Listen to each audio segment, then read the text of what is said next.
টাকার লেগে আইছিলেন, নেট নাই? কোন সময় আইছেন? আচ্ছা, তো পাইছেন না?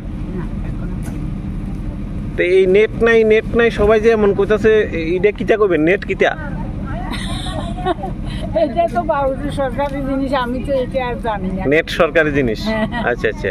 সরকারি জিনিস বানালে মোবাইলের কোনো একটা যন্ত্র, ওইটা মেশিনের কোনো একটা যন্ত্র। আচ্ছা আচ্ছা আচ্ছা আচ্ছা, মানে ওইটা থাকলে তাহলে টাকা পাওয়া যায়, আর ওইটা না থাকলে তাহলে পাওয়া যায় না।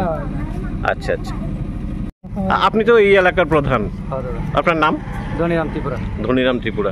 আপনার এলাকাতে যারা ব্যাংক গ্রাহকরা আছেন, মানে প্রত্যেকের একটাই অভিযোগ, ব্যাংকে নাকি আইলে নেট নাই গল্প, এবং বই আপডেট করতে পারে না, টাকা তুলতে পারে না।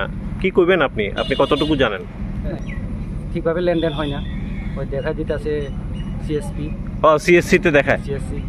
এরপরে আমার কাছে, যেহেতু আমার এখানে এলাকার, আমার কাছে গেছে কয়েকজনের মহিলাই গেছে, তো আমি কইছি আমি দুইবার সেক্রেটারি সহ আমি, এরপরে জিআরএস, এরকম তহসিলদার আইয়া স্যারের সাথে কথা হয়েছে।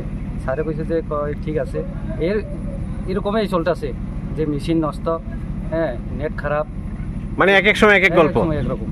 তো এভাবে যদি পরিষেবা হয় আপনি কি করবেন? আপনার এলাকার লোক কতটুকু উপকৃত হইব? এটা তো আমারও চিন্তার বিষয় যে ব্যাংকটা ঠিকভাবে, হ্যাঁ, হেরাল কইতেছে কাস্টমার নাই, কিন্তু কাস্টমার তো আছে।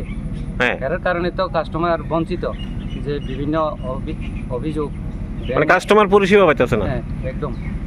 তাহলে এই ক্ষেত্রে কি হওয়া উচিত, আপনি কি মনে করেন? এটা তো